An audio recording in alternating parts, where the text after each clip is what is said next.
Sierra de Historias, con Alberto Garín.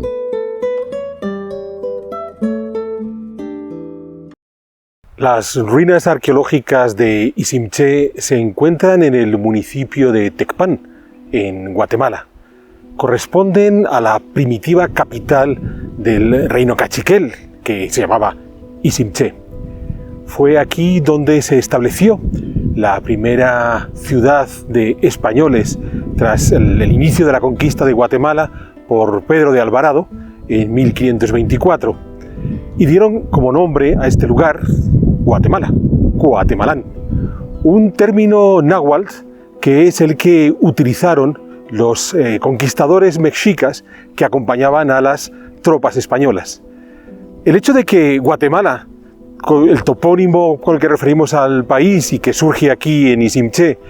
sea un topónimo náhuatl, nos tiene que dar un indicio notabilísimo de cómo se produjo esa conquista, puesto que estamos acostumbrados a hacer un relato simplificador en el que un grupo bastante reducido de españoles, no más de 500 hombres que acompañaban a Pedro de Alvarado, de origen europeo, han llevado a cabo esa conquista en los comienzos del siglo XVI. Bien, si el término, el topónimo que termina por imponerse, el que se utilizaba de forma genérica, no fue un término de origen hispano derivado del latín, sino un término de origen náhuatl, viene a demostrarnos cómo esos auxiliares, varios miles que acompañaban a esos 500 españoles, desempeñaron un papel fundamental que hemos de entender. Guatemalán, entre los bosques. Esto es el significado de ese término náhuatl. ¿De dónde vienen estos mexicas? Pues en muchas ocasiones son los conquistados previamente por Cortés, en algunos casos inmediatamente reconvertidos en aliados, hablamos de los tlaxcaltecas o de los cholutecas, que unidos a Cortés avanzaron contra los aztecas para la conquista de la actual Ciudad de México. Bien, en otros casos son los propios aztecas que también se van a incorporar a los ejércitos que continúan en el avance conquistador por el sector de Centroamérica. Es muy llamativo, insisto, porque tenemos esa visión restringida de que la conquista la van a realizar los españoles contra un montón de indígenas americanos, los naturales, cuando en realidad la mayor parte de los ejércitos que van a cabo la conquista de América, no solo en Centroamérica, no solo en el área de México, sino también en el área de Sudamérica, van a ser grupos indígenas. Simplificando esa frase tantas veces repetida, la conquista de América la hicieron los americanos y la independencia la hicieron los europeos. Pero regresemos a Iximché, regresemos a esta ciudad de los cachiqueles. ¿Quiénes eran los cachiqueles? Los cachiqueles son una de las etnias naturales que los españoles encuentran a su llegada a Guatemala, que en gran medida tradicionalmente se considera que han llegado a esta región desde el área del Valle Central de México en el siglo XIII, es decir, unos 200 años antes de que los españoles lleguen a este territorio. ¿Quién vivía hasta el siglo XIII en este área? Pues vivían los descendientes de los mayas, vivían los descendientes de aquellos cuyo rastro histórico podemos remontar al salto del segundo al primer milenio antes de Cristo. ¿Qué ha sucedido? ¿Por qué llegan estos cachiqueles y juntos a ellos los antepasados de buena parte de los indígenas contemporáneos? Lo que ha sucedido, ya digo, cachiqueles, quichés, sutujiles y demás, lo que ha sucedido es que estos pueblos se vienen desplazando desde el Valle Central de México y se van a asentar en este área del altiplano. Es posible que tratando de recuperar una antigua ruta comercial que unía ese Valle Central de México con el Valle del Motagua, un río que desemboca en el Caribe y que nos vamos a encontrar ya en el oriente de la actual República de Guatemala, donde hay unas notabilísimas minas de jade, que era el principal motivo por el que estas gentes del Valle Central de México tenían interés en pasar por aquí. Esta ruta comercial, insisto, ya había existido previamente en ese primer milenio antes de Cristo, se había venido abajo y es posible que lo que estamos haciendo es reconstruyéndola. Tenemos, por tanto, unos pueblos foráneos, quichés, cachiqueles y demás, que en el siglo XIII llegan hasta estos territorios. Cuando llegan aquí se van a mayizar, es decir, van a incorporar a su cultura, a su forma de entender el mundo, las tradiciones propias del lugar. Van a emplear lenguas derivadas del maya clásico, van a incorporar el panteón religioso de ese mundo maya y posiblemente van a adquirir otras muchas costumbres alimenticias en la forma de construir y demás. Esto, para entenderlo, si lo trasladamos al mundo europeo, estaríamos en una situación similar a la que, por ejemplo, se vive cuando los germanos entran en el Imperio Romano, cuando los visigodos se instalan en la península ibérica o los ostrogodos se instalan en la península italiana. Son pueblos foráneos, pueblos con unas culturas, con unas características sociales, con unos idiomas, con unas creencias religiosas que pueden diferir incluso de manera notable con el territorio que están conquistando, pero al incorporarse a ese territorio consideran que el lugar al que llegan tiene una cultura superior y eso les motiva a incorporar esa cultura, digamos, a ir marginando su cultura original, la cultura germana, para asumir la cultura romana. Entonces, claro, nuestros visigodos, ostrogodos, francos y demás terminarán por hablar latín, utilizar el derecho romano, convertirse en cristianos, es decir, hacerse claramente romanos. Lo que sí tenemos claro es que cuando estos germanos llegan al Imperio Romano, la mayor parte de la población no eran germanos. Ellos van a representar un porcentaje pequeño de esa población. La mayor parte de la población eran romanos, hispanoromanos, italoromanos, galorromanos, lo que queramos. Pero hay una mezcolanza, hay un mestizaje, hay una unión entre ambos, hay un aporte desde biológico hasta algunas características culturales nuevas que en el Imperio Romano no existían, y el resultado está en que difícilmente podemos hablar, por ejemplo, en el siglo VIII, cuando nos vamos acercando a la creación del Imperio Carolingio, cuando ya los ostrogodos o los visigodos son recuerdo en Italia o en España, en ese siglo VIII, no podemos hablar de un mundo romano. No vamos a decir estamos en la Francia romana o estamos en la España romana o estamos en la Italia romana, porque más allá de que desde el punto de vista genético la mayor parte de la población que vivía en esos territorios 3 siglos atrás eran romanos, hispano-romanos, hispanoromanos, galorromanos, han tenido ese nuevo aporte externo, foráneo, que han sido los germanos. Esto es lo que ha ocurrido en el altiplano de Guatemala en ese siglo XIII. A ese sustrato demográfico maya se ha incorporado una serie de nuevos grupos humanos que siguen llegando del Valle Central de México, cachiqueles, quichés y demás, y en esa incorporación se crea una sociedad nueva. Lo llamativo está en que en esa creación de una sociedad nueva es en el siglo XX, y todavía en el siglo XXI, cuando hemos hecho una elección política y claramente ideológica de cuál es la característica dominante de los lejanos herederos de aquella mezcolanza entre los primitivos mayas y los nuevos aportes demográficos venidos del Valle Central de México, que es el término maya. Entonces hoy hablamos de maya cachiquel o hablamos de maya quiché para referirnos a las gentes que viven hoy en día. Claro, podríamos hablar de maya quiché o de maya cachiquel en el siglo XIII, en el siglo XIV, en el siglo XV, cuando se acaba de producir esa entrada en contacto entre un grupo humano y el siguiente. Podemos seguir hablando de esa relación entre maya quiché y maya cachiquel en el siglo XXI, cuando además se ha producido otra serie de aportes demográficos notables, desde la llegada de los europeos del siglo XVI a las grandes inmigraciones, de nuevo también de europeos en el siglo XIX.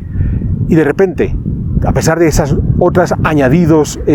biológicos, demográficos, culturales, hemos decidido recuperar y dar como único elemento caracterizador de los pueblos de tradición indígena en Guatemala el mundo maya, rechazando todo lo demás, rechazando el propio aporte del siglo XIII de gentes que construyeron esta ciudad de Isimché, es decir, cachiqueles y los otros que llegaron, quichés y compañía, rechazando el aporte de los europeos de las sucesivas oleadas y, por supuesto, la propia evolución de las sociedades humanas. Sí, es lo que hemos hecho. Hemos apostado por un singular reduccionismo histórico en el cual los indígenas guatemaltecos actuales tienen que ser todos mayas, tienen que ser herederos directos de aquellos que vivían en estas tierras en el siglo XIII, cuando aún no se habían unido a todos los otros aportes demográficos que han llegado por estos lugares, afortunadamente, para enriquecer la cultura de estos sitios en los 700 años siguientes. Entonces, vamos a hablar,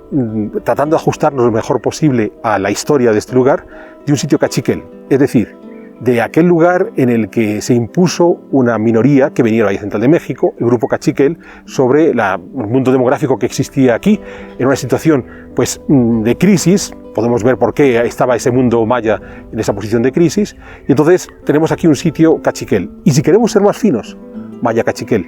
Pero esos maya cachiqueles ya no están hoy. Lo que tenemos hoy es unos guatemaltecos donde los aportes demográficos posteriores han venido a enriquecer notablemente su cultura. ¿Cuándo surge Isimché? Pues surge de forma relativamente tardía, es hacia 1470, estamos hablando por tanto 20 años antes de que Cristóbal Colón llegue a América, cuando los cachiqueles, una parte de esos grupos que han llegado desde el Valle Central de México del siglo XIII, mayoritariamente vinculados a los quichés, que es el grupo los actuales indígenas guatemaltecos, la mayoría de ellos son descendientes de estos grupos quichés y cachiqueles, han llegado, se han instalado en el departamento que hoy además se conoce como Quiché, en un lugar arqueológico interesantísimo, Cumarcaj, que los auxiliares mexicas que acompañaban a los españoles llamaron Utatlán. Pues bien, hacia 1470 hay una secesión dentro del reino quiché, donde algunas banderías, con sus nobles a la cabeza, se habla siempre de 4 nobles, deciden separarse de ese tronco común quiché y establecerse como una comunidad política aparte. Se van a instalar en este área de Isimché, buscando un lugar donde la estrategia militar prima sobre cualquier otro elemento. La ciudad de Isimché se encuentra ubicada entre una serie de profundos barrancos, solo por donde accedemos los turistas. Había una pequeña lengua de tierra que unía al resto del territorio, que llegó a contar con un foso de hasta 8 metros de altura. Pues como decimos, este grupo de estas banderías que salen de Cumarcaj, de Utatlán, se instalan en esta ciudad, lo convierten en su fortín y a partir de aquí se dedican a hacer sus correrías militares por los territorios alrededor, tratando de crear su pequeño, propio y particular reino. Lo que van a hacer es entrar en un conflicto casi constante con ese mundo quiché del que se han separado, del que se han secesionado, y eso va a provocar unas guerras continuadas y unas enemistades que van a ser claramente aprovechadas por los españoles cuando lleguen hasta este lugar. Es curioso porque no solamente vamos a encontrarnos esta guerra interna entre los antiguos señores quichés con estos súbditos rebeldes que se han separado de los cachiqueles. Los propios cachiqueles, al interior de su entidad política, van a tener una serie de secesiones también. Están los chajomá, que se van a instalar en el área de Zumpango y que además no van a querer seguir todos los criterios que estaban aplicando los cachiqueles cuando lleguen los europeos, de colaborar con los europeos y demás. Es decir,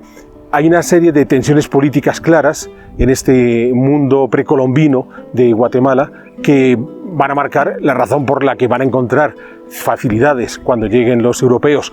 los cientos de europeos, con los miles de auxiliares mexicas que les van a facilitar la conquista del lugar. Bien, tenemos por tanto hacia 1470, la ubicación de esta ciudad cachiquel en este territorio, en Isimché, ya digo, en una posición militar muy privilegiada, porque es fácilmente defendible gracias a los barrancos que le rodean. Estos cachiqueles están en enfrentamiento continuado contra sus enemigos quichés y en algún momento incluso contra otros cachiqueles, cuando hacia 1510-1515 comienzan a llegar mensajeros desde el área azteca, desde el área mexica, desde el Valle Central de México. Hay una comunicación, recordemos, como decía al principio, que probablemente el hecho de que tengamos a estos grupos humanos reubicados en el altiplano guatemalteco es porque están recuperando una vieja ruta comercial que, cruzando este altiplano, unía el Valle Central de México con el del Motagua buscando el jade. Pues van llegando estos mensajeros que les informan de la llegada a las costas del Caribe de unos tipos singulares, poco conocidos y un poco barbudos, que van a ser estos españoles que están haciendo sus primeras incursiones hacia esas costas caribeñas. Por supuesto, después de ese 1510-1515, por fin va a llegar Hernán Cortés con sus tropas hacia 1519, va a empezar a avanzar sobre ese territorio mexica, sobre ese territorio azteca, y es ahí, como comentábamos antes, va a ir incorporando a pueblos que eran enemigos de los aztecas, que en un primer momento pueden mostrarse belicosos contra los españoles, no saben muy bien quiénes son estos extranjeros que acaban de desembarcar. El caso de los tlacastecas es el más conocido, y entonces estos tlacastecas lo que van a hacer es rápidamente entender que los españoles, lejos de ser unos terribles enemigos, pueden ser los mejores aliados para acabar con sus propios enemigos tradicionales, que son los aztecas. Esto es lo que va a provocar la conquista de México, pero entendamos esta idea. Lo que van a aprovechar Hernán Cortés son las disensiones internas que hay dentro del mundo, en este caso mexica, para aquellos que son enemigos de los principales líderes. Todos los enemigos de los aztecas se convierten en los nuevos aliados de los españoles. Eso va a suceder cuando el lugarteniente de Hernán Cortés, Pedro Alvarado, llega a estas tierras de Guatemala en 1524, insisto, con unos pocos españoles y muchísimos mexicas, y va a entender rápidamente, como había hecho Cortés, que las disensiones internas que hay en su territorio, esos enfrentamientos, primero entre quichés y cachiqueles y más tarde entre los propios cachiqueles, pueden ser aprovechadas. De modo que rápidamente llegan a esta ciudad, a Isimché, entran en acuerdo con los cachiqueles, que se convierten en aliados de los españoles para seguir combatiendo a los quichés. En ese momento, Alvarado y sus hombres ya se habían enfrentado a los quichés. Se habían enfrentado a los quichés en una batalla cerca de la ciudad de Quetzaltenango, los habían derrotado.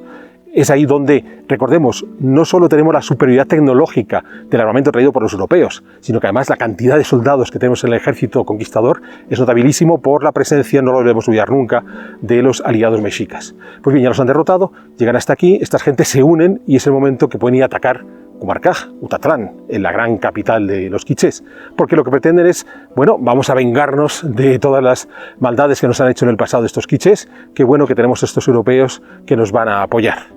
Esto es ese momento en el que han llegado los españoles aquí, a Isimché, y lo que estamos encontrándonos son las ruinas que se van a quedar después de ese momento de contacto entre españoles y caciqueles.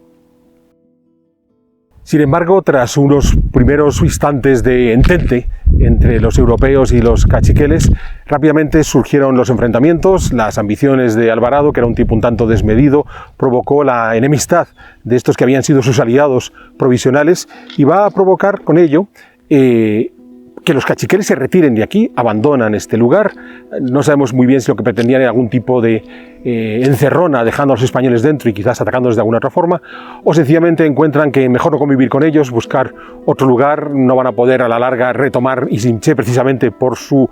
buena ubicación estratégica para ser defendida sin dificultad. Se van a retirar y a partir de ahí inician un largo periodo de enfrentamiento entre los españoles y los caciqueles de 1527 hasta 1530-31. Aquí es muy interesante porque Alvarado se da cuenta que necesita nuevos aliados y entonces su hermano Jorge, que había quedado en México, va a acudir con nuevas tropas, con nuevos grupos de mexicas, básicamente cuauquecholtecas, que vienen del área de Puebla y que van a participar activamente en la conquista de este territorio. Es muy interesante porque de los cuauquecholtecas conservamos hoy un lienzo, una especie de gran tejido con una historia que nos narra cómo estos cuauquecholtecas apoyaron, aliados con Jorge Alvarado, apoyaron a en esta reconquista de Guatemala cuando tienen que enfrentarse a los caciqueles. La virtud del lienzo cuauquecholan es que nos viene a dar una fuente que no es ni la de los derrotados, tenemos crónicas de los caciqueles, los anales caciqueles, ni la de los líderes de los conquistadores, todas las crónicas españolas, sino la de los auxiliares de esos españoles, los cuauquecholtecas, que nos vienen a recordar cómo, una vez más, no lo olvidemos, la conquista la hicieron los americanos. Bien, cuando los caciqueles se retiran, los españoles se van a quedar aquí unas pocas semanas, hasta que se dan cuenta que quizás no les interesa mantenerse, sobre todo porque los caciqueles controlan muy bien el territorio y al final a lo mejor no van a tomar la ciudad, pero en alguna salida pueden caer en una encerrona, de modo que se van a retirar y van a estar, primero se van a retirar hacia donde actualmente está la ciudad de Tecpan. Se va a llamar Tecpan Cuatemalán, el palacio entre los bosques, que era el término que en principio iban a aplicar aquí, a Isimché, pero que al final se va a desplazar unos cuantos kilómetros hasta la que es la cabecera municipal donde se encuentra Isimché. Y más tarde van a seguir desplazándose hasta llegar hasta el área donde hoy tenemos Antigua Guatemala, que es donde se va a colocar, en principio, donde hoy tenemos Ciudad Vieja y San Miguel Escobar. Ahí se va a instalar por segunda vez la ciudad de los españoles. Ellos habían fundado aquí en 1524 Santiago de Guatemala, la van a desplazar en 1527 a Ciudad Vieja y a donde está Ciudad Vieja, San Miguel Escobar, y después hay una inundación que baja y destruye. Tenemos una sierra de historias narrando un tanto la historia del antiguo Guatemala. Pues bien, se van a desplazar a donde actualmente el Valle de Panchoy se encuentra la ciudad de Antiguo Guatemala. Ese desplazamiento tenía una intención clara. Vamos a alejarnos del centro de poder donde habían estado los caciqueles, porque ya digo, dado que es el lugar que mejor conocen y que mejor controlan, podemos correr el riesgo de que nos hagan algún tipo de encerrona y nos vamos a marchar. Es cierto que antes de ese desplazamiento ya había habido aquí algunos inconvenientes, hay algún español que se altera más de lo normal, le pega fuego a la ciudad, o al menos a una parte de la ciudad. Hay un área de los palacios que estamos recorriendo que se lograron recuperar una cantidad importante de restos arqueológicos, porque fue uno de los palacios que se queman en ese momento de tensiones que están viviendo los españoles en la zona en torno a 1526. Entonces es ahí cuando se abandona esta ciudad, deciden que ya no van a seguir, no solamente no viviendo los españoles, sino van a deshabilitarla para que no se pueda reconvertir en un espacio de apoyo militar para los caciqueles sublevados, y eso es lo que vamos a encontrarnos hoy. Entonces, el abandono provocado cuando los españoles se marchan de aquí, tras la retirada de los caciqueles, cuando los españoles se marchan a donde hoy tenemos la antigua Guatemala, esta ciudad queda en el abandono y lo que vamos a encontrar a nuestro alrededor es el paso del tiempo cubriendo Izimché.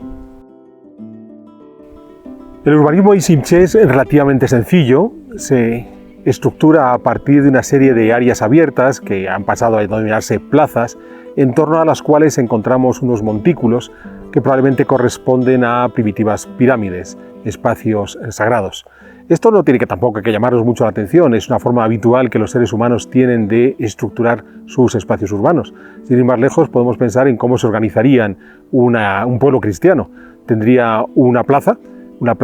importante, y a esa plaza podía converger sin ninguna dificultad la iglesia del pueblo. Junto a esa iglesia del pueblo nos podíamos encontrar sucesivas ermitas, 3, 4, siempre una San Roque por aquello de que es patrón de los leprosos, una enfermedad muy habitual en el mundo medieval. Pero junto a la iglesia principal y esas ermitas podíamos tener otros edificios religiosos, por ejemplo, conventos, ¿vale? Pero a eso se añade otro elemento más sagrado, que son los Vía Crucis. Entonces vamos a tener estaciones que rememoran la pasión de Jesús, y esas estaciones las vamos a ir encontrando repartidas por toda la localidad. Entonces, claro, cuando visitamos estos sitios precolombinos, nos puede llamar la atención la cantidad de elementos sagrados que vamos a encontrarnos. Y podemos pensar que esta gente estaba permanentemente viviendo en un mundo espiritual y religioso. Pero claro, les acabo de comentar la cantidad de ellos que podemos encontrar en cualquier pueblecito medieval europeo. Yo quiero poner el ejemplo de mi propio pueblo, Begas de Matute. Entonces, un pueblo que en sus mejores momentos no llegó a tener 1000 habitantes, sin embargo contó con su iglesia parroquial, 3 ermitas y un Vía Crucis con todas sus estaciones, con lo cual estamos hablando de casi una veintena de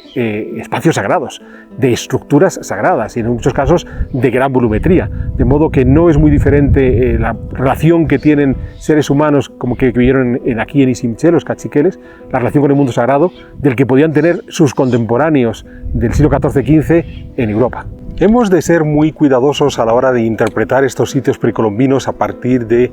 las estructuras tal como se han restaurado y como se han habilitado para los visitantes. Básicamente lo que vamos a encontrarnos son los cimientos de esas estructuras, en piedra. Obviamente es el material que puede resistir mejor el paso del tiempo, pero nos confundiríamos si creyéramos que en este mundo de Izimché todas las construcciones eran en piedra. En realidad, sí es cierto que estas pirámides podían llegar a estar levantadas completamente en piedra, al menos la base, pero no así la coronación. En el caso de Izimché sabemos que tenían estructuras también de adobe, se van a quemar en ese incendio de 1526. Aquí además podemos observar que la piedra tampoco había una obsesión por mostrarla, se quedaban estos revocos de cal que podían tener mayor o menor cantidad de color, por general suelen ser una paleta cromática relativamente pequeña que vienen a cubrir estas fachadas de piedra. Pero además algo interesante es que en realidad lo que se encontraban los arqueólogos eran los montículos que en muchos casos ya habían perdido parte de esa cimentación, ese recubrimiento de piedra por el paso del tiempo, o sencillamente por el saqueo, porque los vecinos de Tecpan podían aprovechar estos materiales para construir su propia ciudad. Y lo que hacemos en muchos casos es recrecer. Entonces se vuelven a colocar las piedras con objeto de así mantener por debajo las que sean originales y que no se pierdan, o directamente poniendo un poquito de creatividad por parte del restaurador. Es muy interesante porque cuando se lleva a cabo la primera gran restauración de un sitio precolombino en el mundo guatemalteco fue Zaculeu, cerca de la ciudad de Huehuetenango. En ese caso lo que va a ocurrir allí es que directamente metieron hormigón. Estamos hablando de los años 40, durante la llamada Primavera Democrática en Guatemala, en el gobierno de Arévalo. Es muy interesante porque la compañía que se encargó de llevar a cabo esa restauración un tanto agresiva fue la United Fruit Company, la compañía bananera, que en aquellos momentos estaba todavía en buenos términos con el gobierno de Arévalo. Después ya entrarían en una peor situación y terminarían por pelearse y desembocar en la contrarrevolución, en la liberación. Pero vamos, que es llamativo pensar que en ese punto se pone de moda el hecho de hacer unas reconstrucciones que probablemente para los criterios de restauración que manejamos en Europa son demasiado creativas, y lo que ha provocado es una visión, entre comillas, un tanto idílica, porque, insisto, nos estamos imaginando unas ciudades enteramente en piedras, cuando lo que vemos no son más que los cimientos. Por encima de estos cimientos habría, en las partes más nobles, en los palacios o en los templos, estructuras de adobe, y en el resto serían esencialmente de cuestiones vegetales, serían troncos, ramas para hacer las cabañas. ¿Dónde estarían esas cabañas? Pues en algunos casos las estaríamos viendo en el interior. Es probable que estas plazoletas pudieran tener algunas de estas construcciones. Imaginémonos mercados actuales. Y en Guatemala tenemos un ejemplo muy lindo que es el de Chichicastenango, donde la plaza está invadida por unas estructuras ligeras, hoy construidas con palos y plásticos, pero que algo similar podía ocurrir en estas plazas. Y luego en el entorno, ya se fuera dentro de esta acrópolis amurallada con sus barrancos, o bien al exterior ya del área militar, lo que teníamos serían muchísimas cabañas. O sea, el hábitat natural de estos lugares serían esencialmente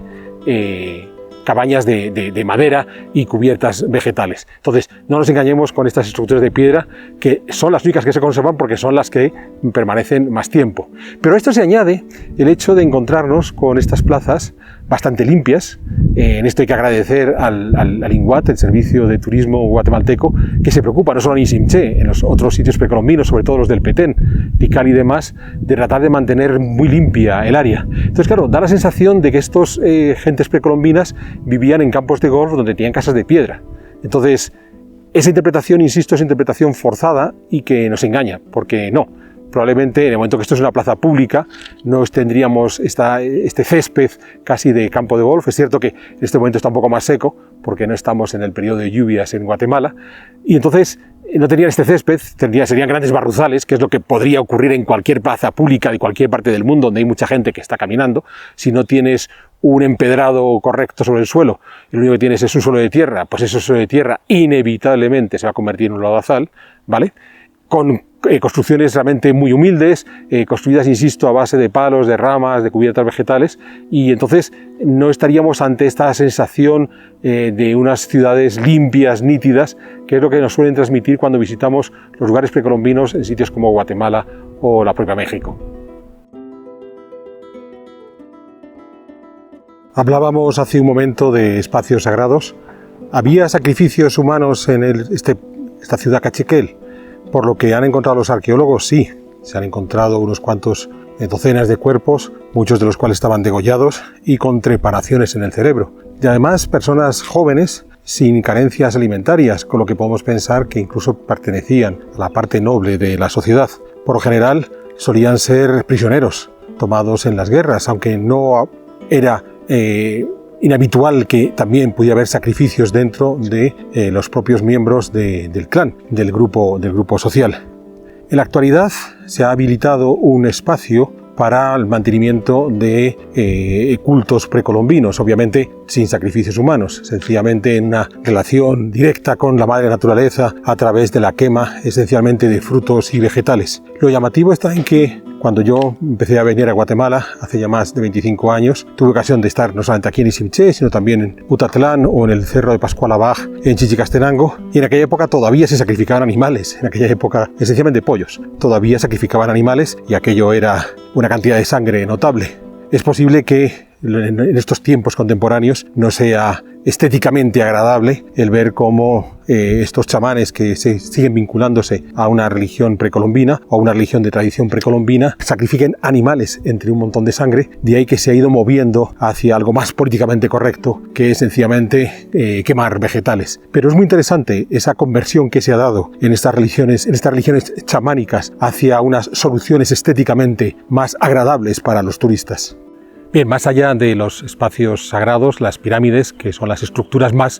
con más volumetría que podemos encontrarnos en Isimché, y las cimentaciones en piedra, probablemente de palacios, a los que habría que añadir las numerosísimas viviendas domésticas de las que no conservamos prácticamente nada, por haber sido construidos en materiales perecibles, en Isimché tenemos dos juegos de pelota.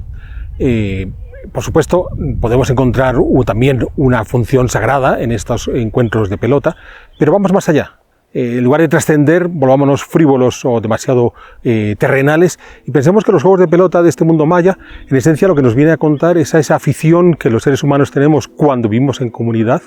de divertirnos jugando o viendo jugar, para lo que incluso no tenemos inconveniente en crear espacios arquitectónicos donde llevar a cabo ese desarrollo lúdico.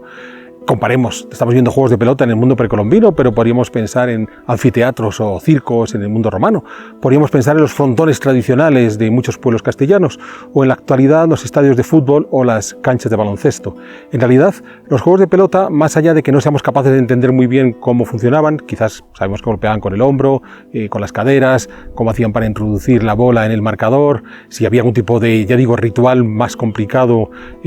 más allá del encuentro, quién ganaba, quién perdía, qué es lo que les ocurría. Lo más interesante, insisto, es esa necesidad que los seres humanos tenemos en todas las culturas de, una vez más, viviendo en comunidad, queremos pasar un tiempo lúdico entre nosotros. Una reflexión final antes de dejar Isimché. Estas culturas precolombinas, estos caciqueles y sus contemporáneos quichés, que son los que se enfrentaron a los españoles en Centroamérica, los mexicas, o las culturas previas, las de los mayas en este mismo área mesoamericana, el mundo andino, con las sucesivas culturas, quizás la más destacada, la de los incas, desde el punto de vista tecnológico, se encontraban en el mismo nivel que en el mundo antiguo, se encontraban las civilizaciones al final del Neolítico, cuando comenzaban a utilizar metales. Es decir, desde el punto de vista tecnológico, estas culturas precolombinas son comparables a la parte más antigua del Egipto de los faraones, o al mundo mesopotámico inmediatamente antes de los sumerios o justo con los sumerios. Esto no significa que sean intelectualmente pobres o no significa que tengan capacidades creativas inferiores a las del Nuevo Mundo, a las del Antiguo Mundo. Significa sencillamente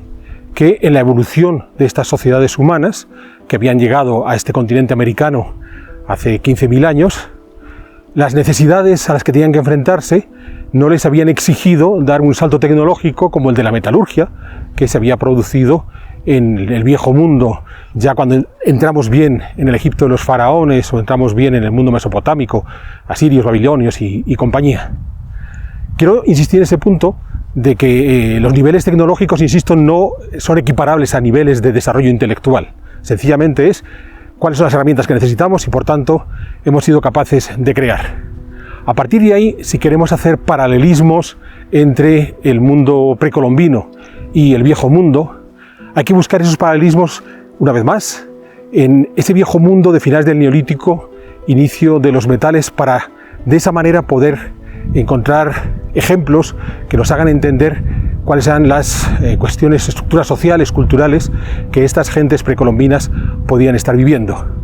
Y que además puede explicar perfectamente el choque cultural, aparte del choque biológico, por las enfermedades que trajeron los europeos y que también diezmaron a la población, el choque cultural que se produjo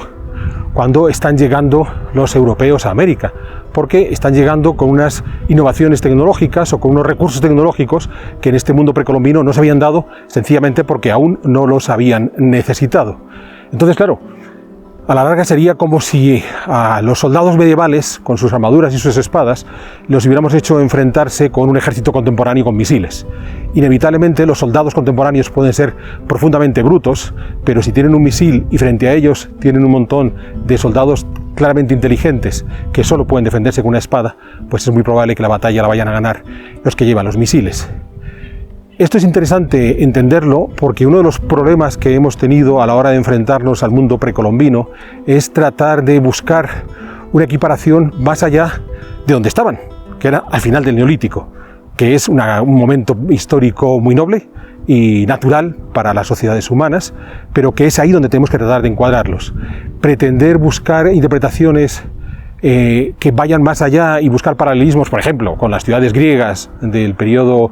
clásico, por aquello de que aquí tenemos en las tierras bajas del Petén ciudades enfrentándose entre ellas y hacerlo ver como si fueran paralelas a las ciudades griegas, que es algo que con cierta regularidad se emplea, estaríamos equivocándonos. No estamos en el mismo estadio tecnológico, entonces no podemos equivocarnos de esa manera. Y sin embargo, existe una especie de sensación de culpabilidad por parte de muchísimos arqueólogos estadounidenses y europeos que cuando se enfrentan a este mundo precolombino tratan de expurgar no sé qué pecados de que ellos no han llevado a cabo, generando una visión excesivamente idealizada de ese mundo precolombino, haciéndoles colocar en unos niveles de desarrollo tecnológico y por tanto de desarrollo social que no corresponden a la realidad de este mundo. Entonces, si somos capaces de entender que cuando estamos recorriendo Izimché, estamos recorriendo una ciudad que en el viejo mundo habría sido equiparable a las del Egipto de las primerísimas dinastías de los faraones, de la primera dinastía o incluso antes, o a una ciudad del primer momento del mundo sumerio, ahí es cuando estamos seguros de que vamos a poder empezar a entender perfectamente cuál es la historia que se encontraron los europeos cuando llegaron a América y se encontraron con estos mundos urbanizados, estatalizados, con unas sociedades complejas en Mesoamérica y en los Andes, pero que a pesar de todo se encontraban a finales del Neolítico.